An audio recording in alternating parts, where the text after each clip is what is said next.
Hello all and welcome back to my tool shed where I grow my plants and eat them when no one's looking. I'm just kidding. This is my living room. Now you're probably wondering, what game am I gonna cover today? Oh! Alright, look, I don't want to cover this. Is it okay if I skip this one and like move on to a different game? I'll talk about any other game. I will talk about anything else. I will download Tarkov again. I will play Tarkov Arena again. I'll download Fortnite. I'm desperate. I just don't want to talk about this one because there are so many disappointing things that I feel like I'll say about it and people will be very upset with my opinion as per usual. So it might just be better if I skip it. But I can't skip it because it genuinely bothers me that at one point I loved this game.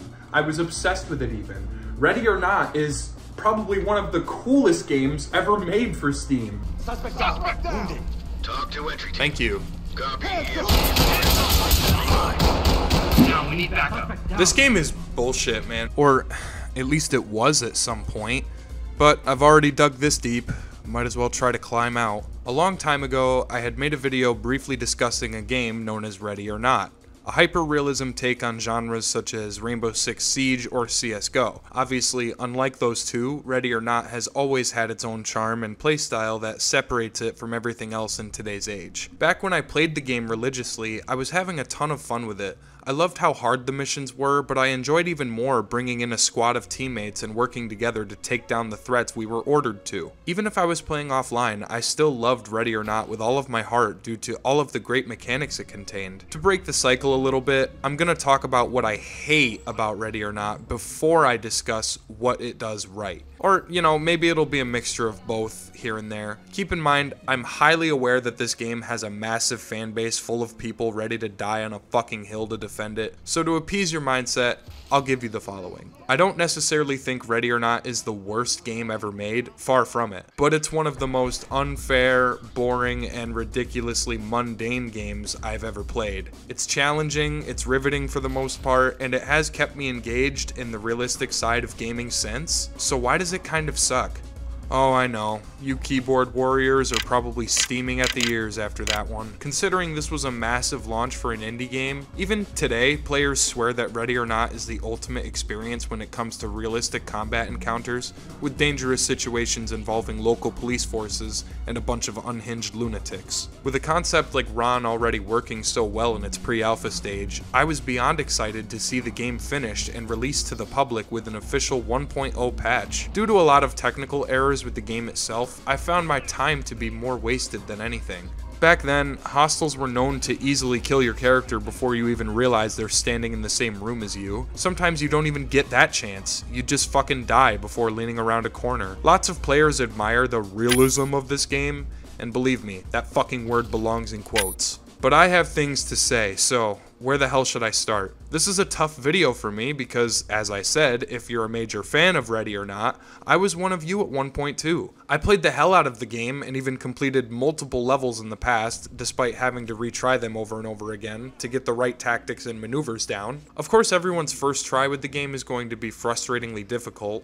so you go back in time and time again, adapting to the game's slow movement, tactical style, and overall stealthier oriented gameplay. But the biggest problems I have with Ron are pretty much what people have already complained about in other areas of the internet and Steam, so sit back, relax, and get ready to comment skill issue. So one of the first complaints I have about Ready or Not is that the AI is dog shit. The AI of the enemy variants within Ron are all angry, overpowered, tough, and more accurate than Robin Hood with 2 arrows. You might think out loud to yourself, that sounds like great AI, Tristan. What do you mean it sucks? As I stated just a second ago, a lot of the times when you're pursuing enemies on a map, you'll more than likely just fucking drop dead because some asshole down the hall predicted you'd be peeking your head from that exact pixel of a spot at that very moment. It seems as though sometimes the AI itself can't decide if it wants to be the greatest thing or the worst. You'll get lucky and maybe kill a few guys at the beginning of your match,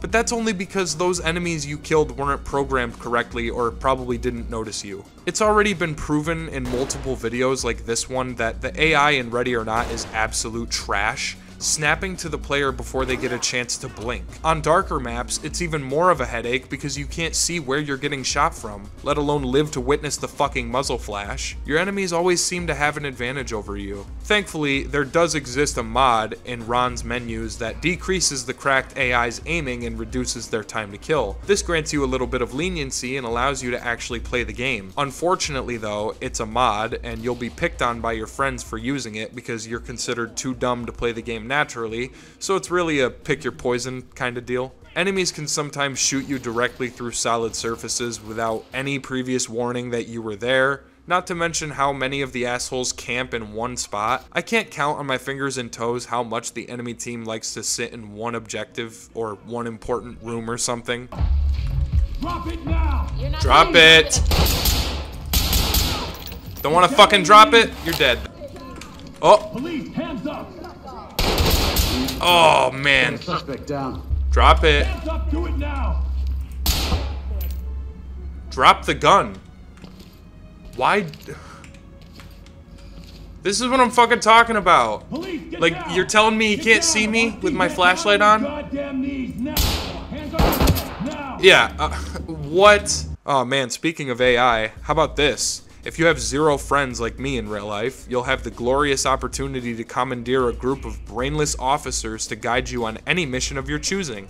Fun, right? Except these goofballs that you're in control of don't just follow your every command automatically. Instead, you have to physically guide them around the map using the middle mouse button or the Z key to give them demands and directions. The problem is, they don't move unless you tell them to. There have been times in the past where I cleared an entire apartment block just to discover my fucking team standing outside doing nothing. Sure, they'll engage with enemies and follow you at first, but the second you need to make a tactical team move, you're fucked. The computer teammates are more worthless than a turn signal on a BMW. They'll randomly stop following you and obeying your orders. I hate this mechanic because half the time I move as slow as possible in hopes they are following directly behind, only to enter a room and get fucked up because I went inside by myself. Another major complaint I have is the movement speed. The keyboard warriors out there are probably getting really pissed off now, but let me elaborate. In reality, police officers use very slow and tactical movements as to not jeopardize the mission or bring harm to their fellow officers. It makes sense that you'd want to take your time and be as quiet yet calm as possible.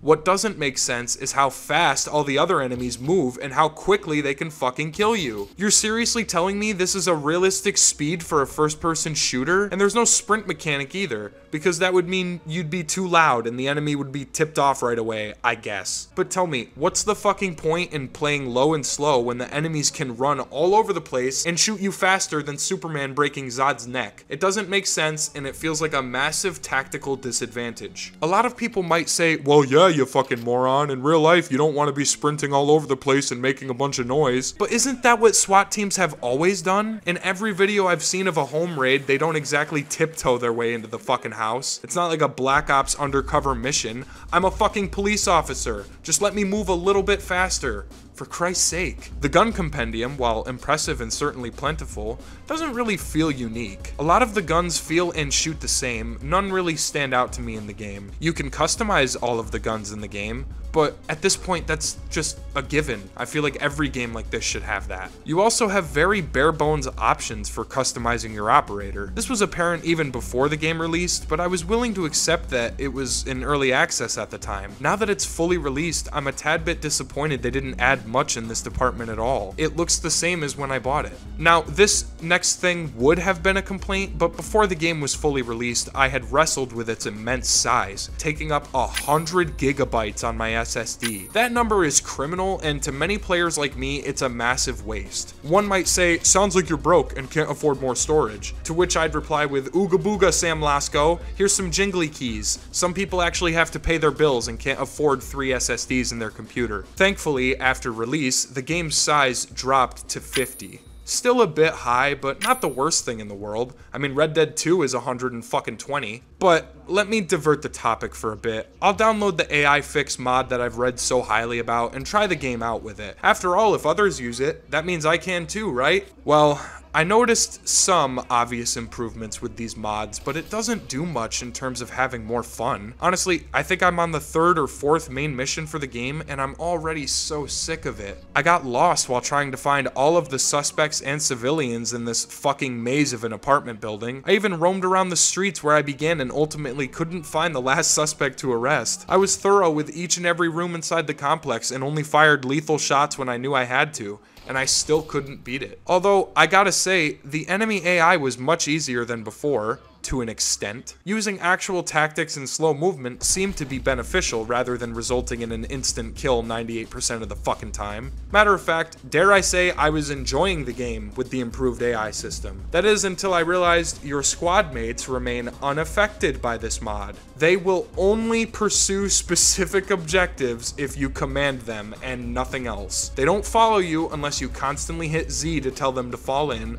or the middle mouse button to do God knows what else. They don't breach anything unless directed to. Half the time they just stand there and I'll clear an entire floor by myself before I realize I left my entire squad downstairs. Why can't they follow me more close quarters? Why do I have to guide them like a bunch of blind flag twirlers? One's obvious comment to that would be, well, Tristan, you inconsiderate shit. You're supposed to be a squad commander, meaning that you are the only one who can make specific calls while your lackeys help pick up the slack. But they don't pick up much. Sure, at the beginning of this level, they moved on their own and I was able to follow along carefully and work with them like an actual squad, but majority of the time, I have to be the one to physically tell them where to go. It's really cool the amount of different options you can give them for breaching doors and encountering the enemy, but what's the point if they don't do anything unless I tell them to? Imagine going out with your friends to catch a famous Pokemon or something. You finally find a rare Charizard only to lose it because you were too busy trying to guide your friends through the ropes all the goddamn time. That's really the best way I can describe your AI squad mates. Somehow it feels like they steal a lot of the fun and realism factors from the player. Half the time they steal arrests from me when I'm standing there spamming F on the fucking civilian 20 times.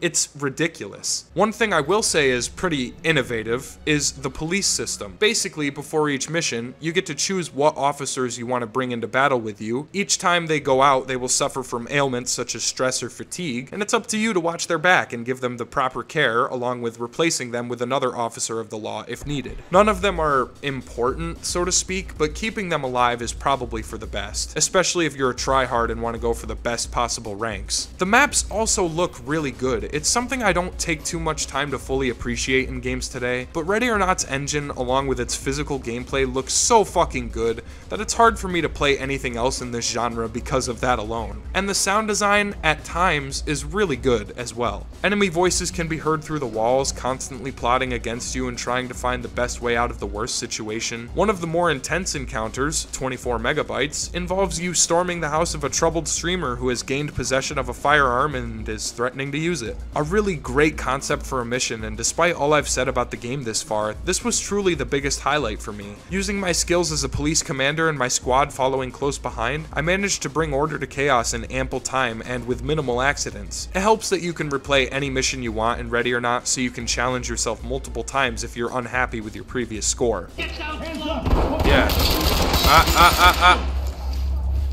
Put your hands up! Oh boy, well, that didn't last long. I guess it's right back to the fucking nonsense. A lot of people defend the fact that people on drugs are more susceptible to pain endurance of unrealistic levels, such as the possibility of taking a bullet without physically stopping, which has happened before in reality and has been proven time and time again to be almost like a superpower when given to the right host. But come on, this is so stupid. It shouldn't take any more than a few bullets to put someone down. I don't care if you've got more adrenaline than the survivors from Left 4 Dead or enough crack to choke my uncle. A bullet fucking kills, plain and simple. Another somewhat cool mechanic I didn't mention is the ability to unlock things. If you're just getting started with the full release, you'll notice you don't have any clothes or specific weapons unlocked. Progressing through the game's missions and unlocking these cosmetic items isn't necessary, as there exists a mod that gives it all to you from the beginning and saves you the trouble. Which is disappointing, but at the same time, others may like being able to easily access everything. So what else? In the police station, there's a firing range that you can test your best weapons at. There's a customization room for your loadout and your character. That's about it. After being in early access limbo for quite some time, I stopped playing Ready or Not with the hopes that they'd add more maps and game modes and sequences and story-driven moments, but their attention seems to be focused more on the raw gameplay aspect. I was hopeful they'd add more modes, like maybe a bomb threat where you have to go in and try to find a possible bomb within the location, and some places don't even have a bomb, so the threat was useless. How about legitimate hostage scenarios where someone is taken at gunpoint and brute force isn't the best option? How about being able to communicate with suspects? How about rescue missions with in-depth characters and a storyline for this game that desperately needs one? I don't know, majority of the fanbase seems to be in agreement that the game is flawless, but I just can't see that myself. It's a very repetitive, mundane shooter with tedious encounters and ridiculously overpowered enemies, underpowered allies, and decent graphics. I definitely don't think the game is worth the price of $40, but that's just me. I'd personally buy it if it were on sale for half that, or if it was given to me as a gift. Then I could maybe appreciate it for what it is. But right now I feel like I'm playing a glorified Rainbow Six, and while that's normally a compliment I don't mind giving, I cannot give the same justice here. The movement speed is far too slow to consider tactical and realistic. Unless you wear light armor or no armor at all, you won't be moving fast. Sure, you can lower your gun to move a little quicker, but that just increases the chances you'll round a corner and get one-tapped.